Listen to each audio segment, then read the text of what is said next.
China in the clipper ships and going and Chinese goods and Chinese people and the missionaries. And remember, China was arguably our greatest ally in World War II. You know, nobody talks about, and very few people talk about the 10, 20, 30, 40 million Chinese that died facing fascism, fighting fascism in World War II, that died in mainland China. We could have never, as a country, defeated the Japanese in the time that we did. That war would have taken 10 years, 15 years. And the war in Asia was more vicious than even the war in Europe, and that was as vicious. This was one of the great conflicts in man's history.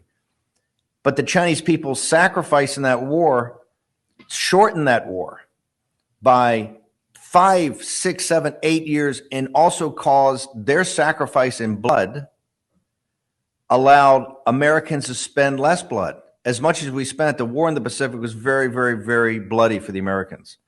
But having a Chinese ally, so there is, and remember, and our country was torn apart politically in the late 40s, early 50s because of who lost China. When the Chinese communists took over, remember McCarthy, our country went at each other's throats politically because of the affinity for China. And so for the Chinese people, there's a great affinity for the Chinese people. In addition, the Chinese that have come here and become American citizens have been such a major positive contribution to American society and culture that it makes the bonds of affinity and brotherhood and comradeship even stronger. And that's the new China and the new Chinese. And so that's actually stronger. Remember, I've said we can't free the Chinese people.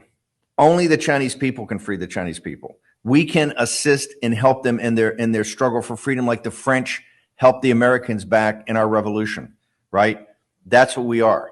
And remember, there's a very strong, very, very strong affinity. And I think that's why it's such for hawks and super hawks like myself, why we hate the CCP so much, because of their brutal, dictatorial, criminal regime of how they made the biggest victims of all of it are the Chinese people in China, the country.